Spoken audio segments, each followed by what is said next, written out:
Outer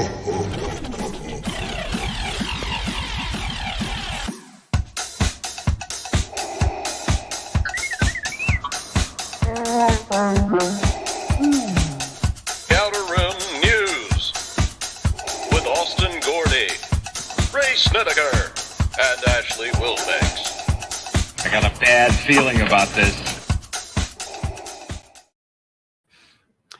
And welcome to a brand new episode of the Outer Rim News Show. Tonight we are talking about Obi-Wan Kenobi episode 5, and boy was it a good episode. Lots of stuff to talk about, lots of stuff that happened in that episode.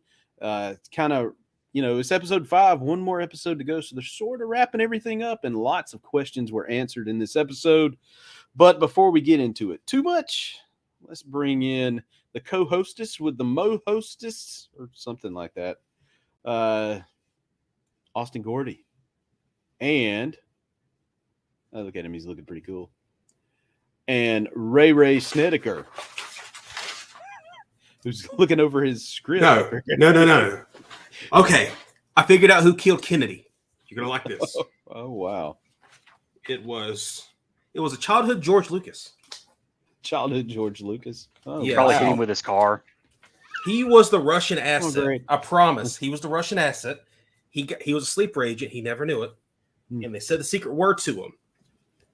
What? Django? Oh, Fit? dang, that would have been a really good one. Mandalorian? It was I don't know. It was Blue Milk probably, and then he went and killed. Blue milk. Okay, gotta go. Man, they actually had because they've been bringing up Obi-Wan Kenobi on Howard Stern a lot lately, and it was funny. They actually brought somebody. I mean, they always do bits like just kind of off the cuff bits, and they like, oh, I have somebody at the door here, and it's like George Lucas. I don't know who the guy was doing his voice, but it was so good. It was great. It was so good. So like, I hope they do more of that. I'll let you know if they continue that trend. They seem to kind of build it up, but I don't know. I thought that was a start of something great. Kind of reminds me of the good old day of Mad TV when Frank Caliendo. It was Will. The good old days of Frank Caliendo. Was it Will? No, I was trying to think. Was it Will Sasso that did that character? Okay, I was going to say him like as he did that, like Kenny Rogers and all that. All those characters were hilarious. Yeah. And now I don't know that this one in particular though. He was just like he had that the voice down like he just sounded like George Lucas calling in. I wish I could do Lucas' voice. That would be so funny. Oh man, Fries should order fries. I just want to hear the stories that because you don't hear enough of like personalized stories of him. It's always just kind of like George Lucas, the myth or the Star Wars guy. But I just like the Seth Rogen story. Did you hear about that recently in his book? Mm-hmm. It was like I think he was hanging out with I think it was Lucas and Spielberg or something like that. I don't know what it was for. Probably movie meetings or something. But sure, that's what it was. Yeah. Probably. But no, it was so funny. He said that I think Seth said something about George brought up he was building a ship or something like that. Like he actually had a doomsday ship or something that he was going to fly to space in or something like that. I don't know. Like it was just one of those like billionaire bonkers kind of things that wow. Yeah. It was hilarious, but at the same time I'm like, gosh, like he really thinks that way. Unless it was, I mean, the thing is it's so like I wouldn't normally I would say it's probably hearsay, but it like hearing it the way Seth Rogen talks about it and stuff, it's like I mean I don't see why he would lie about it. I mean he just seems like a fellow nerd like me who was kind of shocked, like, can you believe the creator of Star Wars actually did create a starship? He's like, he's getting out of here. Like he's like I'd be like, doesn't he have like $4 billion? Yeah, he's gonna get out of here. See, what happened was, they were just stoned, and George was like, hey Seth, hey, you want to see my spaceship? Yeah, my spaceship. You want to see it? If you wanted a spaceship, and it's actually just his basement that he makes look like the best spaceship ever. Yeah. And Seth was just as stoned, so he was completely buying every word of it. He couldn't tell. He couldn't tell the difference. Okay, enough with the Seth Rogen talk. Okay, let's break down Kenobi episode 5. So, first thoughts about Kenobi episode 5. I don't want to start off with the nitpicking, but because I've always got something to say negative about it. But I like the show. I love the show. It's a great show. Don't get me wrong, but there are some little things I wish they would do differently. But what do you think about it, Ray? Just the episode overall. was episode 5, aka the episode where we really find out how the Grand Inquisitor hierarchy works. If you can snatch the patch off that person's armor, you're the new Grand Inquisitor. I like that. I'm telling you, Vader's thing, his circle and all that, like the Emperor taught him well. It's petty. like they're all just manipulative and just manipulative and petty. I love the pettiness of it. The stabbing each other left and right, just cutting each other left and right. It's almost like Sidious instilled like the idea of the rule of two, but a light version of it, just so they'll all go after each other, so they won't think to focus on him. I don't know. I don't know. I agree though. It's crazy. Yeah, I'm glad we found out the true motive behind Reva, but yeah, there was some pettiness between the Inquisitors there. So I guess let's just start it off talking about, from the beginning towards the end, and the way this thing started off was just I don't want to say mind blowing. It was just amazing. It was a real nostalgia kind of feel to it, because it started off seeing Coruscant, and then boom, the back of Anakin's head as a Padawan. And I'm assuming, I don't know, correct me if I'm wrong, this little scene between Anakin and Obi-Wan took place prior to the events of Attack of the Clones, do you think? I'd have to say it has to, because he had both hands. Yeah, okay. Wait, what are y'all talking about? The training sequences? Yeah, the training sequences. Oh yeah, this was way before Attack of the Clones. Yeah, because he had both hands. I was thinking I would say took place like just a few minutes prior to them going up the elevator. Oh no, I would say if anything, I mean, if they say it is, I would think that was stupid. So I think if anything, it looks like give it at least a solid year before the Attack of the Clones, at least. My idea is stupid, Austin. Thanks. Jeez. Why in the world would they be in a training session and then get on an elevator that conveniently for episode 2? Well, I'm just saying story wise, it would just be too corny. Yeah, he wasn't really a training session though, right? I mean, it was like it looked like it was sparring for. I mean, it looked like they were sparring though, but they were sparring. It was sparring, but it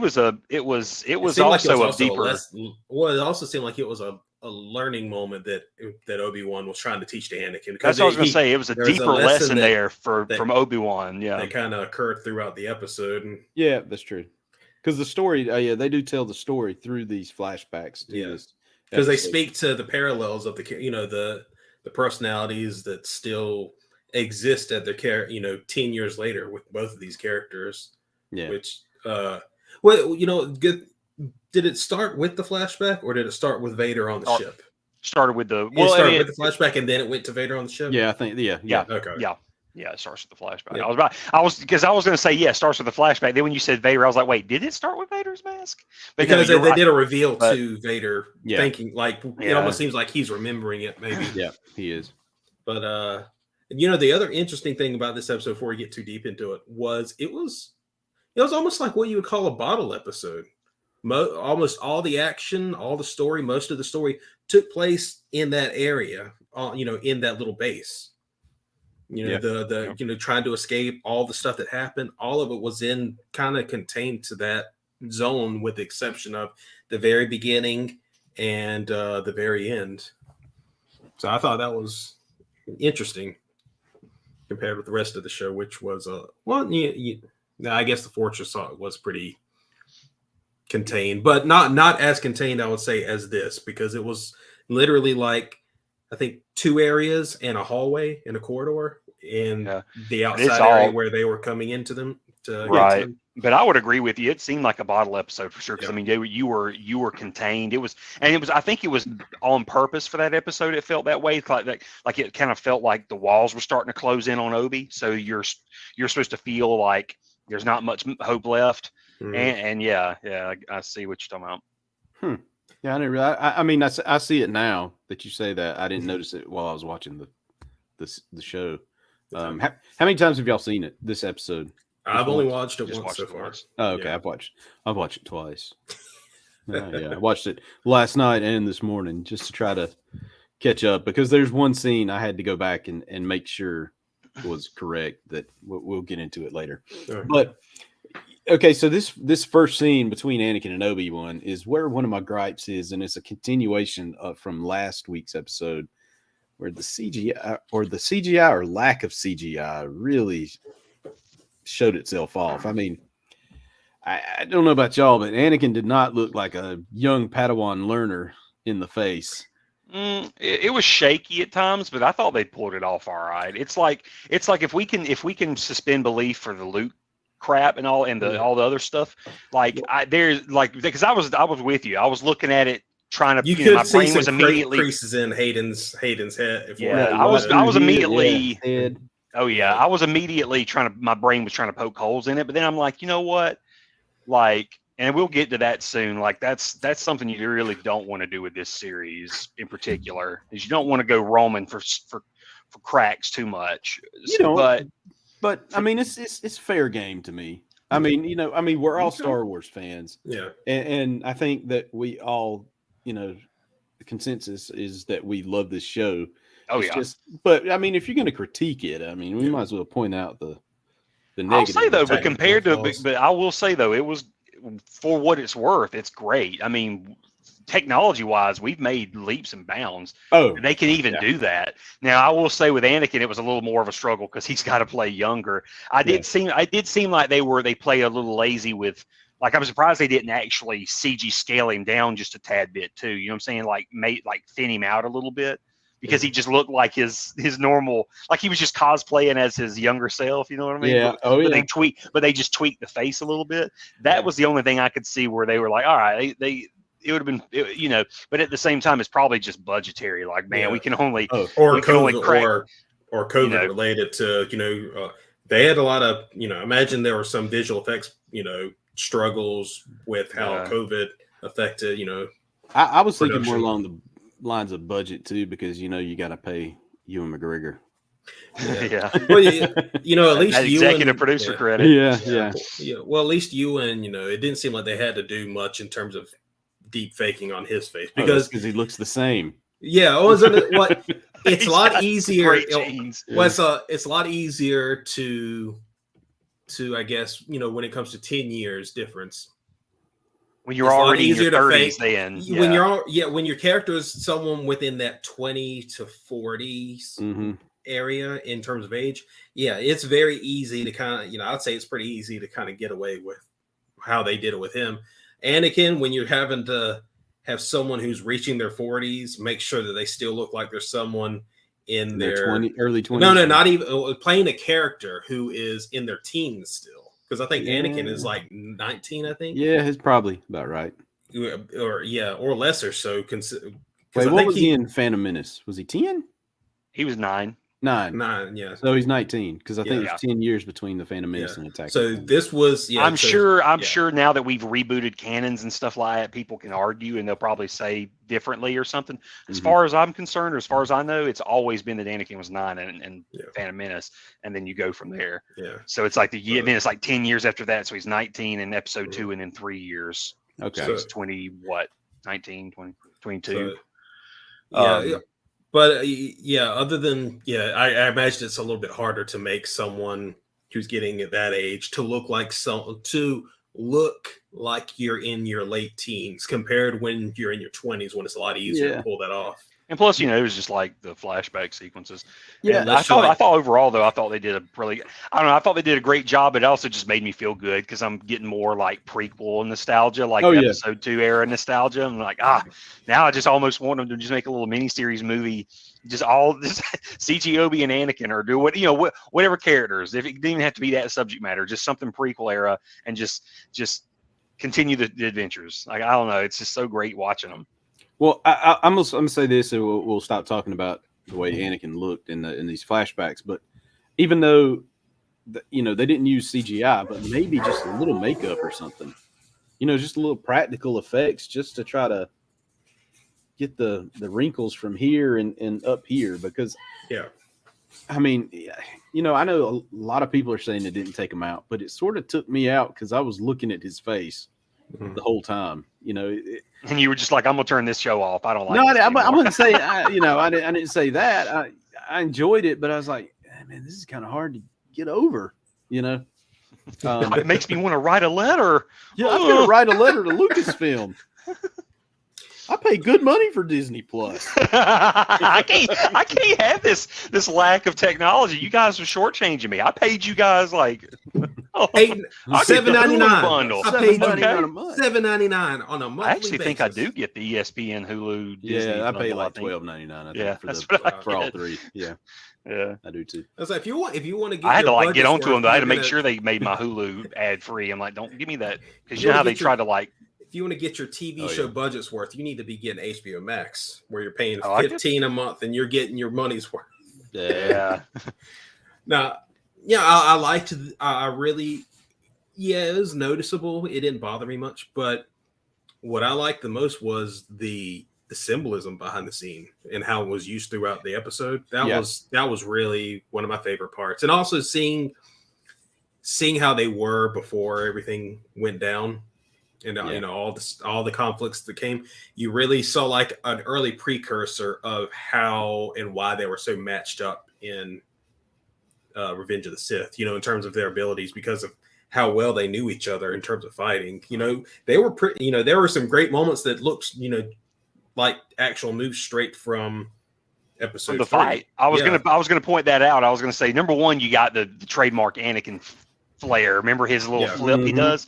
That was a great moment. And then that when they were practicing, when he was like trying to teach Anakin about like disarming, you know, like having the back-to-back fighting, they did that in episode 3. So it's almost like you saw him teach him the move that they use on each other in that fight, where they, you know, where it's like they don't really gain ground on either one. They're just equally matched. That's what I'm saying. It's like you pointed that out. I think they straight up, that was a reference to the final fight. So when I saw that stuff, I would get chills. I'd be like, oh, that's so cool. Like it's totally like them kind of just preparing for that moment. Yeah. Now, did he use the one-handed like slash during that scene?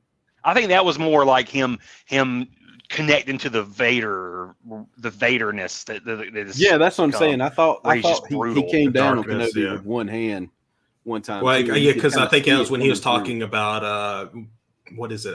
In that first It fight, was the line about the line about mercy and victory or something like that. Yes. Yeah, I think. You know, you can't have victory if you're always thinking about mercy or something like that. Yeah, but I thought that was really cool though how they introduced that, because obviously Anakin's usually like a really fast fighter when he was that age, but when they saw like he was just barreling, when he started barreling at Obi, just trying to get him to Trying to beat him, to draw, like to beat him, to stop, tell him to stop the fight. It was like he almost became Vader with his fighting style. He became Vader. I thought that was a cool throw too. And I mean, and I guess we'll get into it later because of how it kind of comes back throughout the episode. But I did like they were on two opposite ends of a spectrum of how they were, where their characters were in that moment during this lesson, because you can see with how Anakin, even Hayden's acting during it, but you know, with what they would say to each other, you would see that Obi-Wan's on a completely different mindset right now, you know, of I'm trying to teach something here, and Anakin is on a completely different wavelength, thinking I've got to win. Yep. And that plays into and that plays into like the theme of, you know, a big thing that happens in the episode, which when we get back to present day, you know, we find out that, you know, well, we already knew that they were Lola was bugged, and she is sabotaging the what was it? She sabotaged the bay doors. Yeah. It's like whatever the controls were she was at, it obviously I guess ran the station. Yeah. and the bay doors. Yeah. I'll give this like one thing I was worried about, because when they approached Vader at the beginning of the episode and they told him, you know, we're tracking them, we're on our way there now and stuff like that. And then we see them land and Roken comes out. I was starting to think to myself, like, man, these people, like they know this is a bad idea. And fortunately, when he came and talked to Obi-Wan, he said, like, we're already, you know, we're packing, we already know this is a bad idea. Yeah, the whole idea that as soon, you know, doing something like that already puts that place at risk. So we need to evacuate anyways. So I like that, there was forethought. They were smart enough to know that they needed to go ahead and get out of there, even though they didn't know that they were being tracked yet. And this is something that I didn't recognize until like the second time I watched it. What's the planet they land on? Jabim? Jabim, yeah. Those people that they were rescuing, did you realize that was just, I guess the kids were all force sensitive? Were they? Yeah, because they were going to Jabim Mhm. because that's like the underground railroad for the force sensitive people. And they had been he was saying, they've been here for months waiting. Oh, that never crossed my mind until the second time I watched it. I was looking at Obi-Wan and he was just, here's lightsabers all through here, from the Jedi who've been through there before. Yep. And the Jedi robe. Yeah. When I saw that, I was wondering what that was about. But yeah, thinking about it, that was probably maybe a symbolic thing by those Jedi, is that they're having to shed who they were before. Yeah. And that's probably the last step, is, giving up these things that that really identify what you were. And it's going to be interesting to see, like, in not just, in this show, they're not going to show it, but like in other Star Wars stories, like who all's been through this area. Mm-hmm. Like, are we going to get a flashback to Cal Kestis going, through the Underground Railroad, or what is it called? I keep calling it Underground Railroad. The Path. The Path. Yeah. Jeez. Or do we? I'm sure the comics will have some examples of it. Yeah. Well, yeah, the two. Yeah, the two big name people that we know took it were part of it were Kanan and Quinlan Voss. Quinlan, yeah. Quinlan. How do we know Kanan did it? He was one of the names listed. Caleb Dune. Dune. That's right. Yeah. Okay. Under his old name, so that explains how he was able to, get his life started under that new name. They probably helped him get new information. That's right. But this also kind of had a bit of a Helm's Deep feel to it. Yeah, it's where it did. I feel, for sure, and especially, especially when the fight starts, I'm like, we're going at it, like we're. Yeah. Well, before we even get to the fight, there was the part where the negotiation happened. The negotiator. Where Reva speaks with Obi-Wan. Was there like force being used for that conversation? Because he did like a little touch, almost like a force touch thing to the door, like almost maybe like he was using it to get his voice to her easier through the wall. That's what I was thinking. I thought he was trying to present like some sort of a warm, like positive, like a peaceful feeling. Like I'm not trying to attack you right now. Because there wasn't intentional touching that he did to the door when he reached it. And maybe it also helped them communicate too. Like that's what I assumed, that it was something communicating wise. Otherwise, it'd be because they were talking very low. And I was thinking with how thick those doors had to have been, it would be like, Reva, I have to ask you about Anakin. It's kind of like that scene. It's like the scene, because you said Helm's Deep. Remember in The Hobbit? It's like, I think it was the third movie. You remember they're having the scene like through the wall in the mountain, and he's like, are we gonna have peace or was it something like peace or war? And he's like, whoa. It's just all of it's through this tunnel. Like, it's totally the same kind of scene.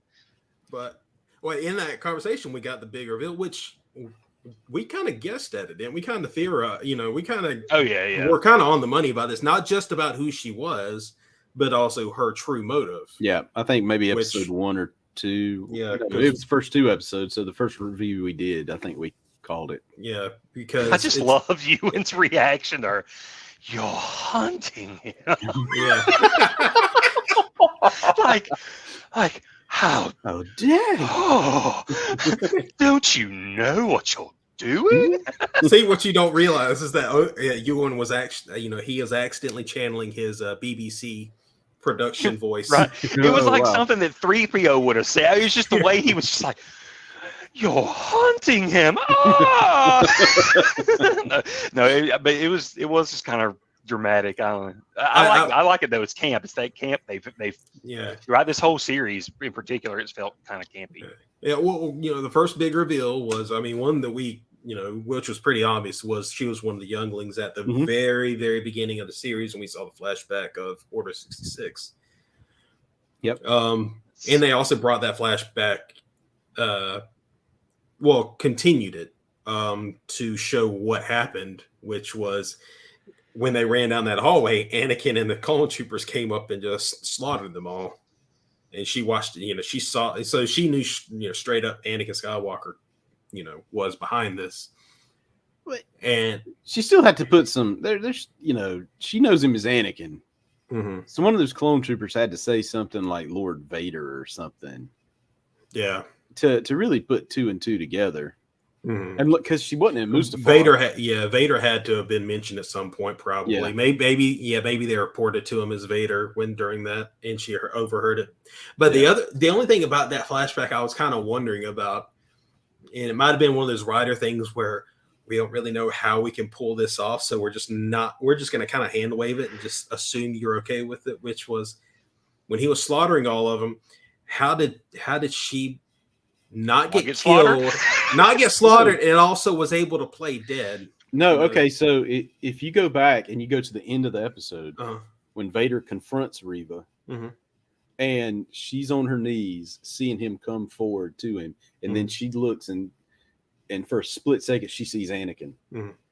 What that told me was, yes, he thrust his lightsaber through her stomach when she was a kid.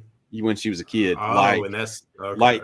like he did then. So she saw it coming yet again. She's like, "Oh, this is happening again." What if she's got a robot stomach and he didn't even do anything to her because he already stabbed her the one time? Yeah, and she had to get that replaced, and so he messed up and stabbed her through the stomach again. And that's how she, as the Mandalorian and Book of Boba Fett has told us, a gut shot is only a flesh wound in this. In Star Wars. You can just put some stereo DVD parts in your stomach and you're good to go. Yeah. I just love how when people in the Star Wars universe, people are frequently losing consciousness and waking up with robot parts, and they're totally cool with it. And I don't get that in this world. I would be a little more peeved. I'd be like, somebody couldn't ask me. Really, you wake up and you pull up your shirt and you're nothing but a robot, and you're cool with it. Let's shake that one off. It's like just looking at it for a long moment, just looking at your robot parts. I guess I won't be eating anything anymore. Right. No. Oil, sugar snaps. Oh, God. Oh, gosh.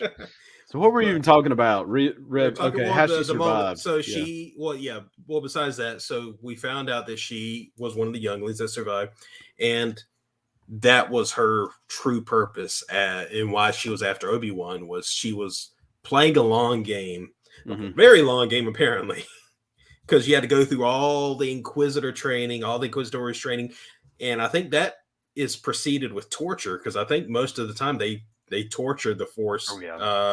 The Force sensitives or the ex-Jedi. Oh, yeah. So she went through all that just so she could get close enough to try to do a killing strike on him. That's some real hateful stuff there. That's a long. What'd you think of the fight? What did y'all think of the fight scene between her and Vader?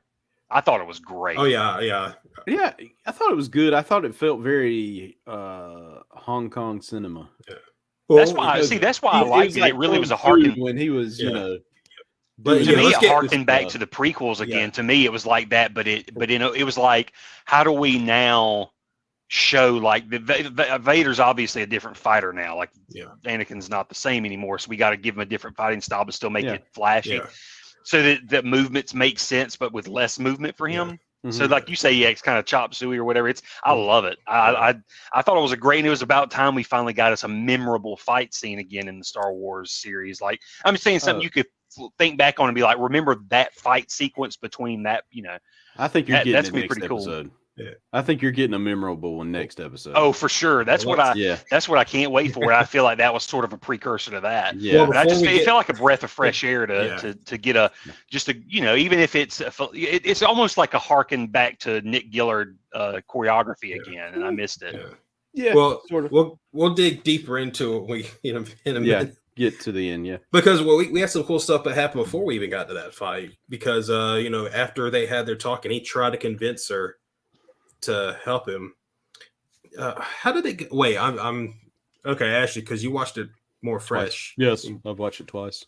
So there was like almost two parts to this whole negotiation because first they were I think talking, now did she try to cut the door open yet at that point? Yeah, after he says, "You're hunting him," and then she cuts the door and open. then they talk a little bit, and then she stabs the door with because that went into one of my in terms of cool little Obi-Wan moments.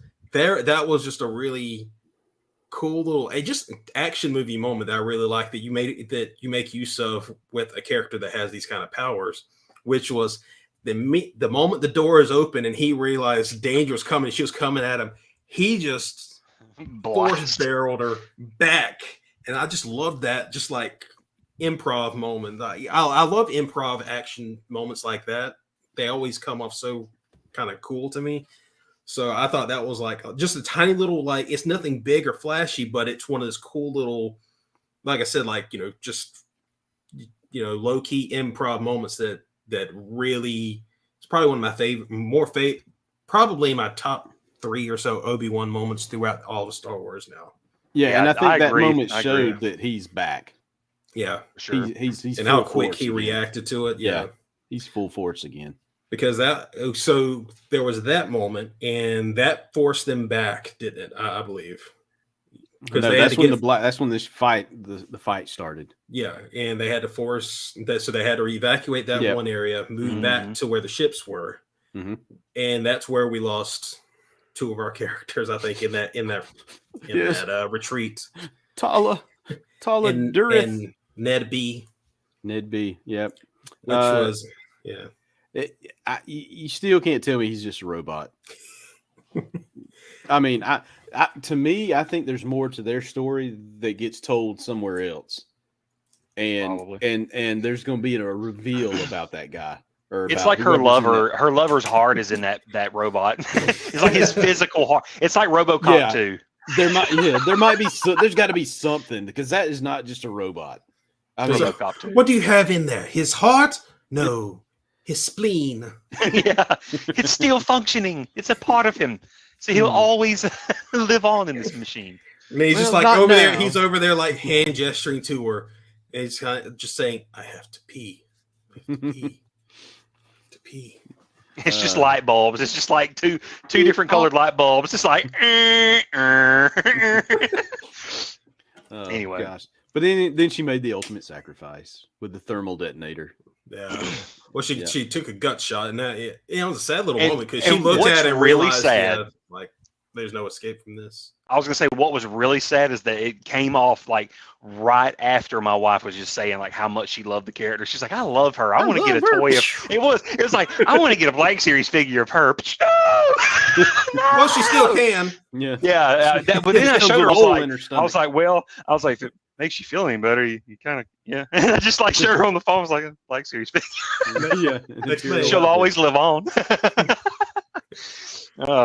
It's good. I mean, speaking quick aside, I was a little disappointed with that Black Series figure though, because I would have liked her in her kind of rebel look. I would like that more. But moving on from that, so they got pushed back, and then we got another flashback. We might have had one before, but this one kind of hit home. I think part of the theme of the episode was how Obi-Wan was going to be able to escape Vader, which was using his own blind rage against him, which is, they showed it in the flashback. He used Anakin's, aggressive nature, his need to win. He used it against him to take his lightsaber from him after he'd already been disarmed. Yeah. So to me, the flashbacks were like chess. Like every move, there's a flashback to show you, to explain what was going to happen. Yeah. So, and that was one of them, like Vader saying checkmate, but then really that's what he's thinking. But really, Obi-Wan's like, "Nah, ain't no checkmate here, homie." There's what I was talking about earlier with how in that flashback the characters seemed on different wavelengths. One moment that really stood out to me was at the end of that, when Obi-Wan was kind of trying to tell him that this was a lesson, after he'd beaten him, and he kind of explained the lesson to him. It almost seemed like Anakin really didn't get what he was telling him, because what I was getting from their, not just the dialogue, but with how they were both talking. Obi-Wan was also blind a little himself, because he was, he was going in that way that kind of ended up being the big failure of him, is that he tried to teach Anakin without understanding or trying to understand that this isn't a normal Padawan. You have a Padawan that was a 10-year-old kid, 9-year-old kid before. Mm-hmm. So he's got a lot of emotions that he needs to work out. And he just kind of ignored it and just hoped for the best as he, taught him, and just, yeah. And so you have Obi-Wan saying this lesson to him, like, your aggressiveness, it's not, your need to win, it's not going to, you need to be able to, but, he was saying his lesson. But then at the end of it, when you see that last shot of Hayden, it kind of had this kind of frustration to it. And that kind of, for me, that kind of spoke to the Anakin, is like, he's not getting it. Whereas Obi-Wan is trying to teach him a lesson, and also kind of having his own failings and how he's trying to teach him. Anakin is having his own failings as well, because he's not trying to understand that it's a lesson being taught to him. It's almost like he was treating it like a personal slight. Like, I've got to get better now. I'm not going to learn what he's saying. I'm not thinking about learning about, from this. I'm thinking about, well, I got to figure out how to beat him next time then. Which I mean, at least that's how I interpreted it. And I thought that was a really interesting, take on it. And that's exactly how Anakin was. I mean, even in the end, it was just Anakin just blinded to it. Yeah. Just like you said, the blind rage. Just he didn't see where he went wrong. It's about, well, I failed, so I will succeed next time. I will get stronger. Yeah. And that I love that theme that's kind of been built. It's been built for a long time, since the prequels almost, at this point, because I remember Matthew Stover wrote the novelization, one of the best novelizations of any Star Wars book, if you haven't read it. Attack of the Clones? No. Revenge of the Sith. Sith, yeah. Absolute fantastic novelization. Yeah, that and his Shatterpoint, for sure. Yeah. Two of some of the best Star Wars books ever written. But there's a moment where he talks about I think it's probably in the moments right before their duel starts, or maybe during the duel, but the line is like, it was just two men, and basically saying, like, it was the two of them alone, and their lives, basically saying that they've destroyed each other's lives with everything that had happened to them, and Anakin's failures, and then Obi-Wan's failures, and how they were intertwined with each other. So, that's true. I mean, it's like Anakin's failures was Obi-Wan's failures, and that's kind of the whole point of the show. Yeah. Obi-Wan would have probably fared better with an Ahsoka-like Padawan than he would have with an Anakin-like Padawan. And Anakin Padawan needed a Qui-Gon, which he didn't get.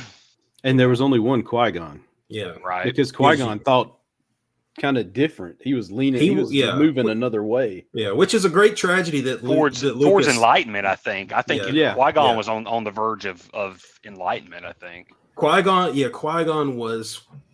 The green lightsabers almost speak to that, but Qui-Gon was almost what Luke ended up becoming in Return of the Jedi, or was supposed to become at the end of Return of the Jedi. A Jedi who could still love, and you can have attachment, you just can't let it drive you to these dark places, to these fearful places, of loss and stuff like that. But back to the actual episode. Yeah. So we get them trapped, and I think Leia's still looking for. She's trying to fix the. Fix the door. She's the only one small enough to go up into the ventilation area in the network closet. Yeah, can't for some reason horrible network closet. Never sees Lola up there, like while she's I kept wondering, like, how could she with all those cables? Yeah. No, come on, like that. You would hear the servo motors. You would see the red light. I mean, I just feel like she'd be like, "What's in here?" Throughout the whole series, I've noticed something about Lola, and my wife keeps pointing it out, and I keep forgetting to bring it up here. Tell me, does she remind you of Weibo from Flubber? Yeah. And not just, and more so than Weibo, her daughter, Weebet, at the very end, because I think she had a similar color scheme. Yeah. You've seen Flubber, haven't you, Ashley, with Robin Williams? Yeah, I think I have, but it's been like I watched it once, and it was like a long time ago. Yeah, he had his robot assistant Weibo was like a flying disc-shaped robot. It looks pretty similar to how Lola is in design. And then, why I said Weebet, her daughter was I think she had a red color to her. Okay. But that's interesting. That especially when she grabs Lola, and it's a restraining bolt. The easiest problem ever, apparently, for droids. You're blue now. Yeah, when we first saw, it's like, I'm guessing all restraining bolts are just little magnetic things that are just, you just pop them off. Yeah, I just want to know what I want to see. I want to see like either, I don't know what media you could see it in. If it's like a TV show, like an episode of something, or a short story, but I want to see a droid's brain when you slap a bolt on them, like a restraining bolt on them. Like, what is it in their head where they're just like I can't move from this spot anymore. I should never walk past that boundary. That is so dangerous. I'll never do that. Things like that. I just want to know what's in their head that like, how does that one, like you said, that little magnetic bolt just completely I don't know. It just completely rewires all I know a is droid. that all I know is when I put a magnet on my computer, it just dies. Mine doesn't try to go evil and try to sabotage me. That's Star Wars technology. Just I love it. Go with it. I mean, you think about 3PO got his head put on a battle droid, and he had a few moments where he was like, "Die, Jedi scum, die!" What am I saying? Oh no! But you're hunting him. But so while Leia's doing that, Obi-Wan did the big little sacrifice decoy move, which was he pretended to surrender, which would buy them the time, which was supposed to buy them time so they could start getting their evacuation. Which brings me to another nitpick. Why hand off your lightsaber, your gun, and your Jedi communicator to the dude who's like the worst guy in the whole camp there? And not just handing it to the worst guy, but just giving them up to begin with. Well, I think first off, I would say easiest explanation for that was when he first surrendered, they would have taken it off of him anyways. Yeah, because he had to be escorted all the way there. I guess so. Taking everything off of him, and he definitely did not need, under any circumstances, he did not need them to find the communicator because of what was in it. That was more sensitive than the lightsaber or the blaster. Yeah. So he probably should have. He probably should have taken an extra minute or two and found Roken and gave it to him because Taj didn't. I'm surprised he didn't go ahead and break that communicator, though. To be honest, like that was a risky move to leave that communicator there because it, we see what happens, and I'm like, oh man, that's bigger. Well, that's his only way to connect to Bail, right? I know, but I'm just saying, like, if you have to separate yourself from something like that with all them Imperials around and stuff going down, I would have smashed that thing. Oh, yeah. It could have been a situation where when he got back in touch with Bail, I was like, Bail, I'm going to need another one now because I had to stomp that last one. Yeah. Well, it's stomped now. So, but so he did the fake sacrifice play. Mm-hmm. And, oh, God. I'm actually sort of played Reva, too. Reva. Yeah. Because he sort of is like, I think he comes up to her and she's under the impression we're going to take him down together. I don't think it was even. Well, yeah, I think he might have been trying that with her, but he just left. Well, I think he realized that it wasn't going to play out like that. I think he, the closest they were going to be able to get was, we both have a common enemy here. But more in essence, they had two different goals. His goal was not to kill Vader. Mm-hmm. His goal was to get Leia to safety and get out of there. And he knew, basically it almost seemed like he was pointing a bull, at a red flag. And plus he knew that it was going to fail. He knew that that she couldn't. So basically, like I think it was more he was doing double speak to tell her, okay, I'm helping you get him right where you want him. That's it. I'm Yeah. giving you what you want. There you Well, go. But I gotta finish I my think, mission. yeah, I think maybe at first he might have been trying to get through and say like, we can do this together. Maybe you can, maybe it was the old Obi-Wan who thinks maybe he can help her, and then I think when she said to him, what makes you, I think she said like, what makes you think he doesn't already suspect this or something like that, and which turns out being true. Yeah. I think at that point he realized, okay, I'm not, I'm not dealing with rationality. She's a dangerous wild card. Yes. So Yes. I think he realized, okay, so I'm going to play this out to the point that I need to get out of here, and then that's what he did. But okay, so thinking back, we skipped over something really, really important. Yeah. One little line that Reva mentions or says to Obi-Wan during their negotiation, and she was like, I can't remember what brought this up, but she said something to the effect of, "You don't want him dead, or you don't want to kill him." Did she say that? Yeah. Do you remember that, Austin? I can't remember that. I just remember when she blamed him, like when she originally blamed him, like, where were you? Like when he killed everybody or when he did all that. She was like, where were you? And Obi really didn't defend himself. And I got kind of mad because I'm like, that wasn't his fault, girl. Like he didn't have it. Number one, he wasn't even on the planet. It was a surprise attack, you little punk. And then, I mean, I was getting mad because I was like, Obi, like, defend yourself. I think in that moment, it was probably more of the child she was is the person that's speaking to him right then, because you're not thinking in terms of rationality. You're thinking of, well, I just thought even though he didn't say, girl, I did try it. I thought I killed him. But then like, that's what I'm surprised he didn't say something like, I thought I did, and then it would be like, oh, But I feel like, but if she's thinking like that, nothing he said would have been enough. No. If he had said I was off planet, then she probably would have came back and just said, well, then you should have been there.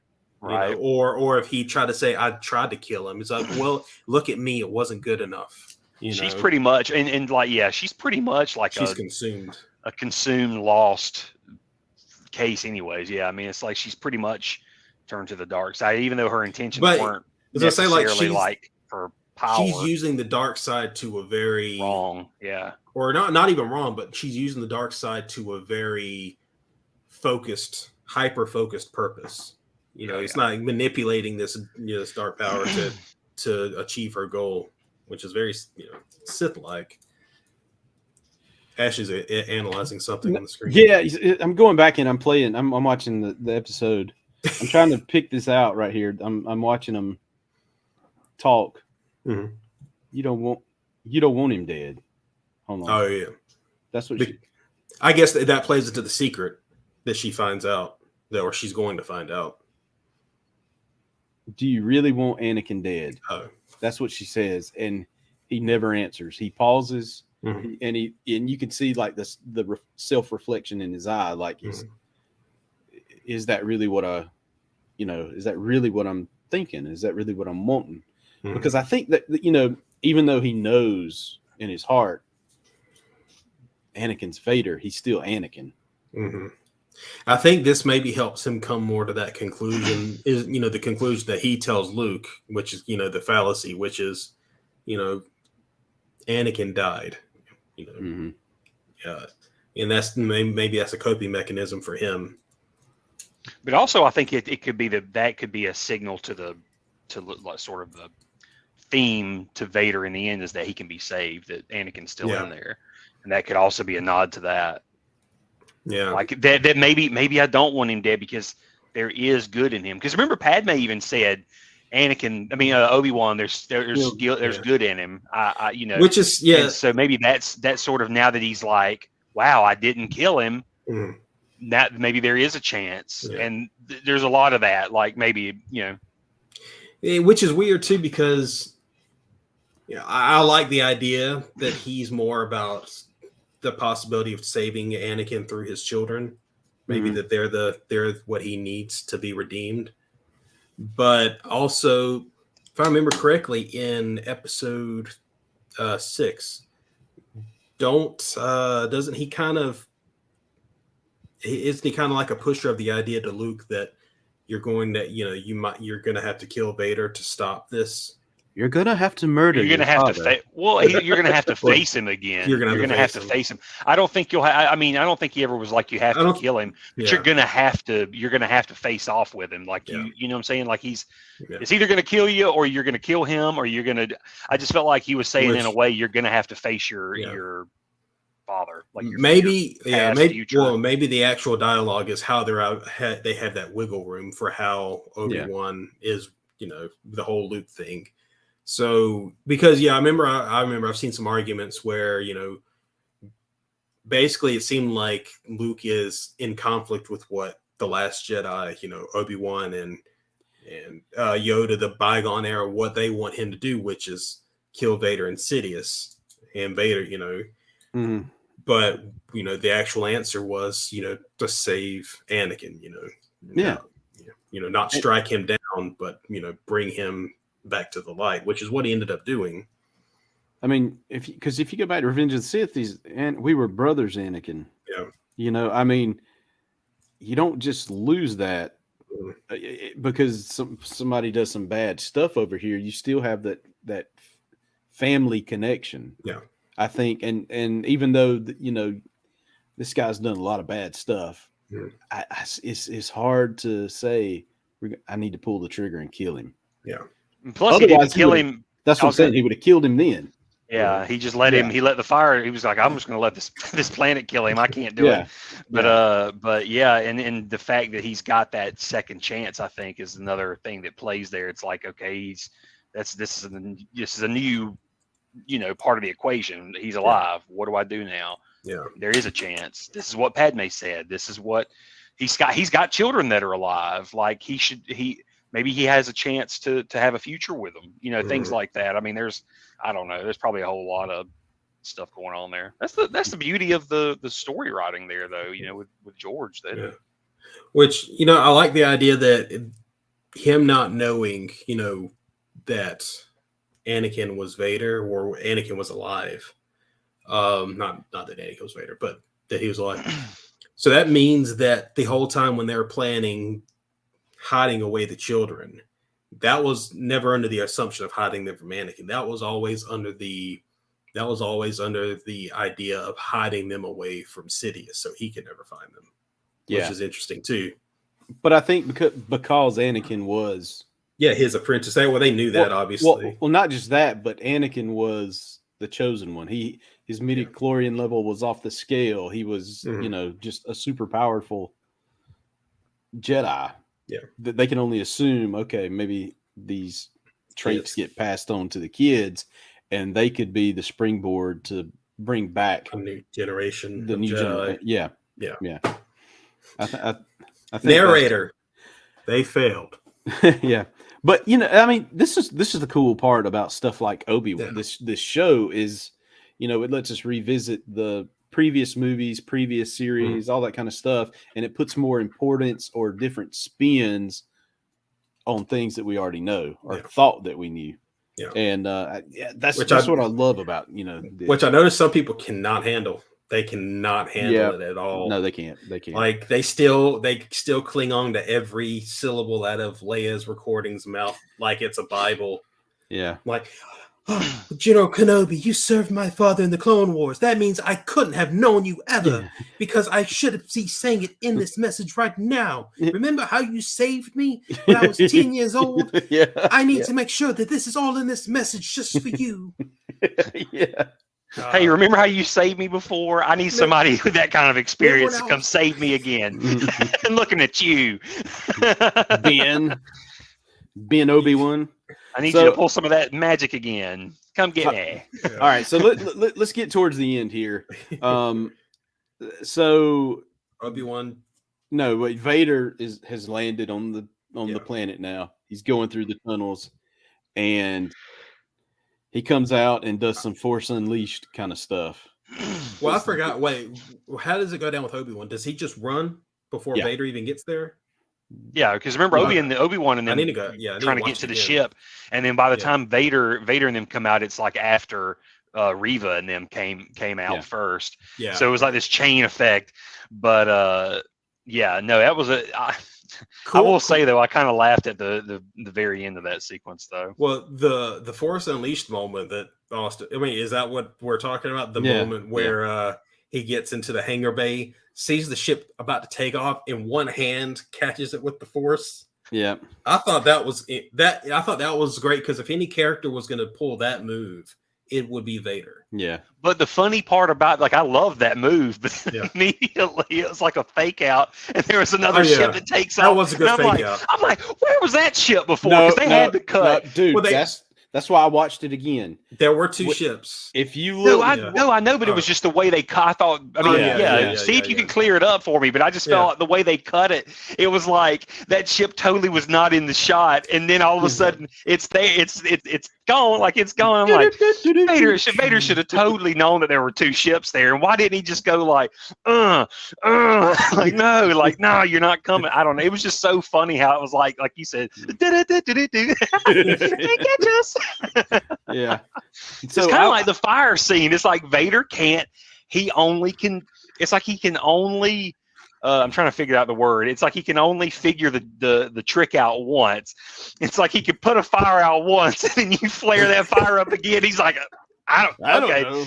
And obviously what I did before won't work again, right? Right? It's like he just gets that first tired ship. Easy. He's just like he's inhaling his breather right after. It's like it could be. That could be. Maybe it's like he's using so much like force energy, like I'm just here, and all of a sudden he's like, oh no, I just wasted all my energy. I can't get it. No. Oh man, I did. It was just so funny when that thing took off. The best moment would have been afterwards if there could have been some kind of viewport or something that Vader could see where someone's just like flipping him off or mooning him. That would have been just like taking off, and you just see this. And then someone like Kenobi's butt cheeks, or somebody painted on the very bottom of the ship, like just so we can see it. Bye bye. Yeah. But no, I went back and I watched when the ship actually landed on Jabeam. Mm-hmm. When it's landing, you can see another one sitting to the side.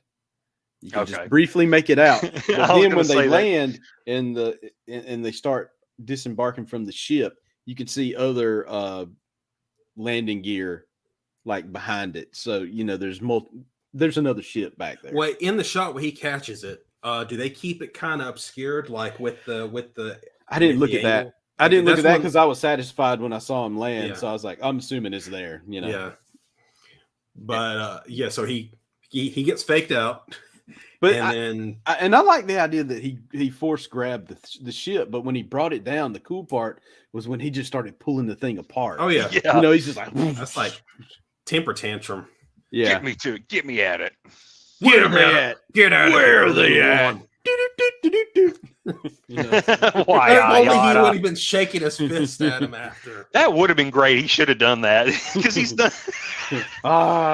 No. Okay. But after that, Reva makes her move finally, and it was a terrible move.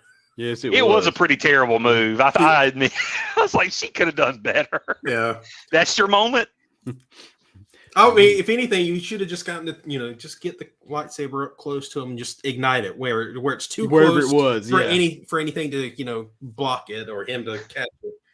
But, she could have done something. She could have done something, anything better than just going like she could have been like, hey, something's wrong. Saber, what's but what you brought up in their duel, Austin, and actually that was something I really liked, where it almost seemed like he was the choreography on his part very much seemed like those old masters of like Kurosawa films, samurai films and stuff, where they didn't fight with weapons.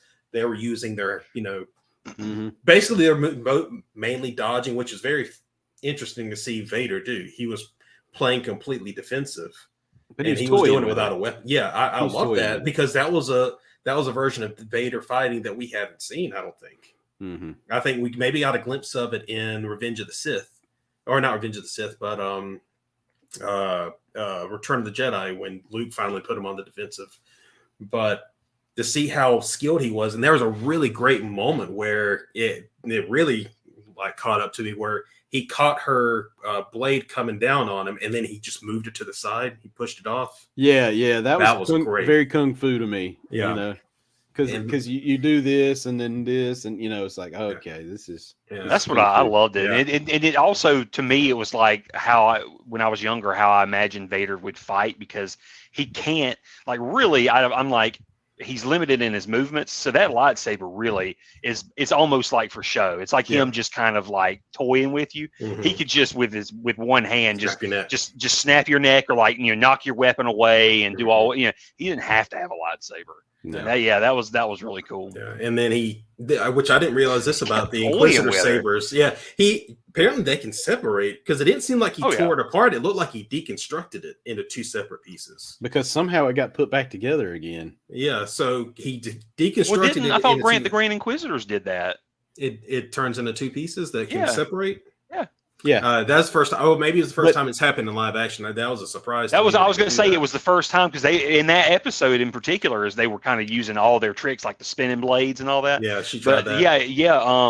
The Grand Inquisitor, I remember he split the blades in two. Yeah. Which, speaking of spinning, that was another great Vader moment where he just stopped it, which was.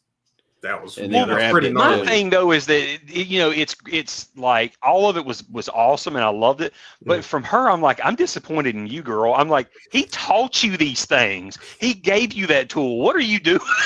Why are you trying to use the things he gave you without thinking that? Well, that's what I'm saying. It just almost was like, like you didn't know it could do that, did you? It's almost like, I've got the receipts. No, and then he just puts his hands out and it just falls to pieces. I think she's just overwhelmed because she knows he's toying desperate. with me. Yeah, he's toying with me. And he's not even trying. Yeah, I mean, it's almost like a part of Vader in her, because the blind rage. She's just as blind as Vader is for Kenobi. She's got the same. And that's a cool little parallel, is that she's got a similar parallel to Vader, Anakin, who consumed with his rage at Kenobi. She's consumed with her rage at him, so it's not like logic's going to enter her equation too often. Mm-hmm. Right. But he separates it. He makes her do a straight up duel with him, and then he puts one through her, and then we find out the secret we had known. We just weren't sure if it was going to be shown or not. The Grand Inquisitor was, okay. He survived. Mm-hmm. I loved his explanation. He said, "You'd be surprised what revenge can make you survive." I mean, look at Anakin. Anakin's a poster child for that. Yeah, but the cool thing about this is you could see that Vader has been toying or playing with this girl for a very long time. Mm-hmm. I mean, he knew what she was all about from day one. Yeah. I guess he could sense the vengeance in her. Mm-hmm. And you could see that, to me, obviously he doesn't want anybody killing Kenobi but him. Yeah. And he's using her as bait. Yeah. They did a good job in that, especially right now. He's really using her as bait. And if anybody was going to try to complain that that's a stupid plan on Vader's part, training a girl who was out to kill him, it's like, that's par for the course with Sith. Oh, for sure. Because Anakin, and they haven't been reading the comics or any of the material. I mean, this is, like you said, par for the course. Yeah, I mean, immediately after Vader was knighted by Sidious, he was already planning to overthrow Sidious. The only cog that got blown up in that plan was he got burned alive on Mustafar. Yeah. So and Sidious Sidious knows this all the time. That was even a plot point of Unleashed, was this was a secret weapon for him to try to employ against Sidious one day. Star Killer. So this is just typical Sith stuff, is they're always plotting to kill each other. They always make you think it seems like it's the MO to always make you feel like you're in control, and then you always end up realizing you had no control whatsoever to begin with. Yeah. So I'll say this, looking back on it now, I can see from episode 2, because Reva had Obi-Wan dead to rights in that hangar, right? And then the Grand Inquisitor comes in. To me, that was a setup one, you're not killing Kenobi. Lord Vader's killing Kenobi, but we're gonna make it seem like I'm letting Kenobi get away, basically. Because maybe there's something bigger that Vader sees. Then when Vader finally meets him, he's like, "This is not the Kenobi I want to defeat. This Kenobi is broken." Yeah, and maybe throughout this whole thing, he's trying to help Kenobi get back to. He wants a fair fight. Maybe that's why he dragged him through the fire. Maybe he was like, "Let's wake you up." He's like, "Let's put some spark back in your." Makes you wonder. Like they could have added a few shots in there where he was like actively making the stormtroopers not be able to get around the fires. Like you see them tripping. He's like, "Oh, sorry about you tripping." And he pushes them back further. But so, also, Vader, we could get right across this. No, we can't. No, but also, he didn't kill Reva on purpose. She's still bait. Yeah. Right.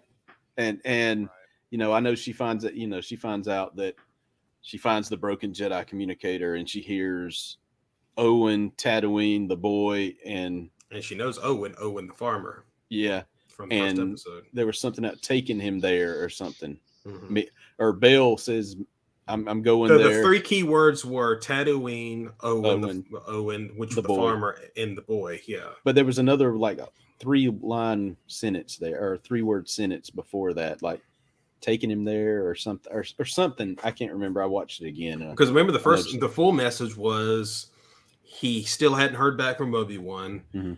And he's assuming something's going wrong, so he's going to do the emergency thing and get to Tatooine and to help Owen. Help Owen and get them away from there somewhere safer. Yeah.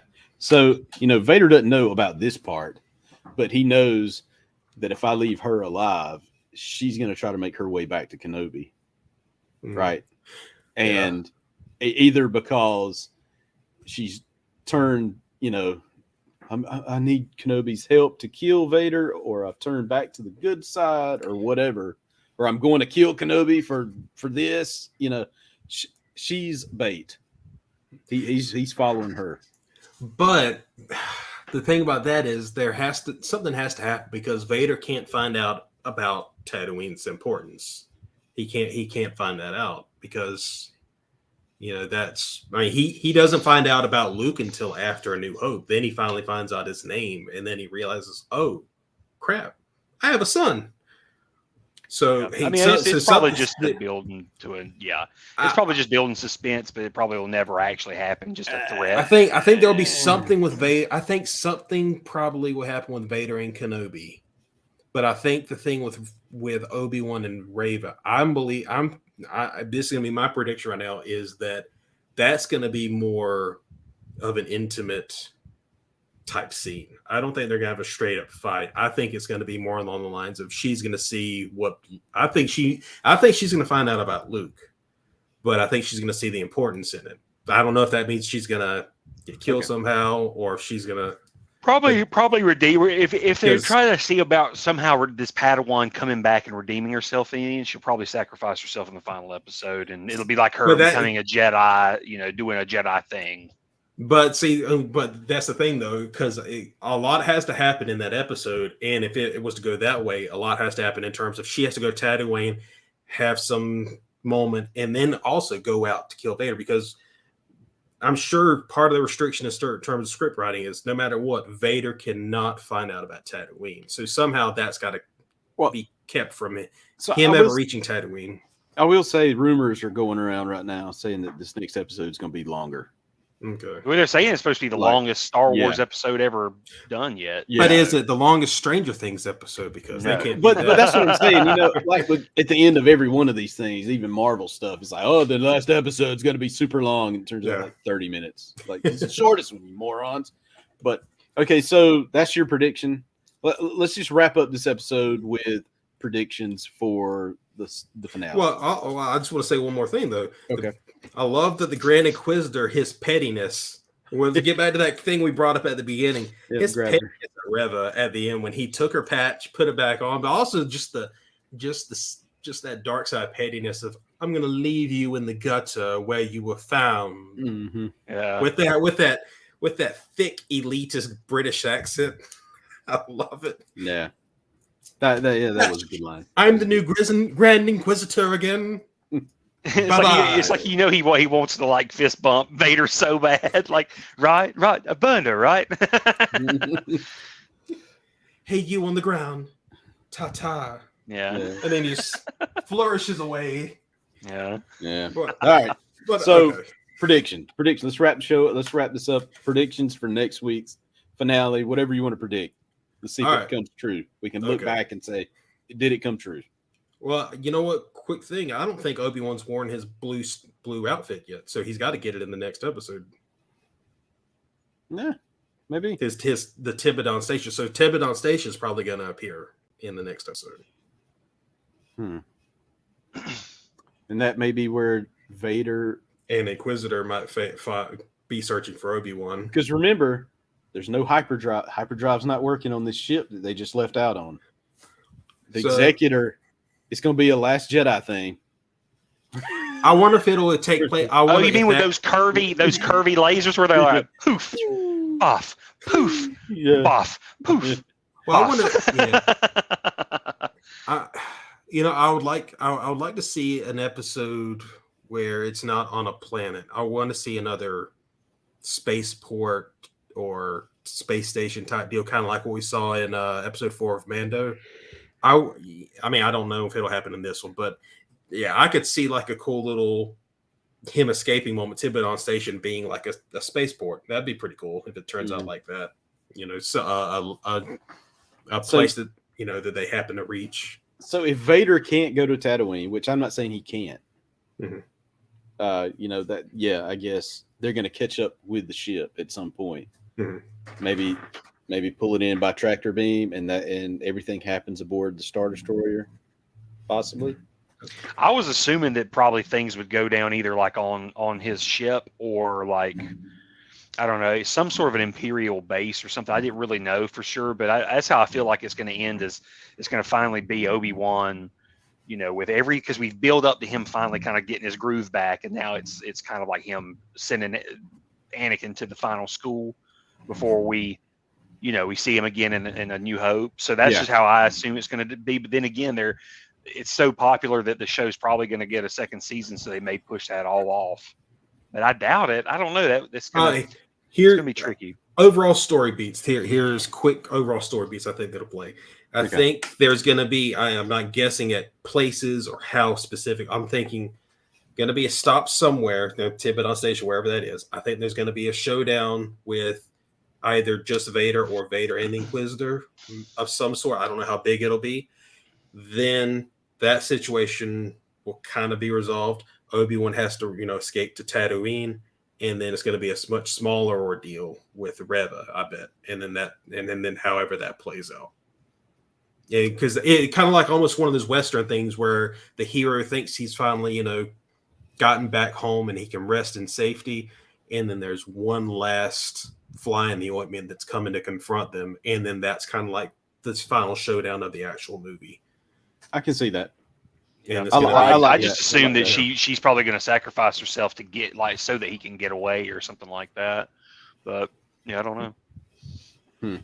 Well, the only reason I would say not that or the only reason I wouldn't think that is she's got the key right now. She's got the key to the puzzle. So I think story-wise, I think she's going to be recovering and going after that clue that she found in that communicator. So she's going to be recovering, and if she doesn't have DVD parts in her, she's going to be heading to Tatooine, right, to find Bail and whoever Owen is protecting.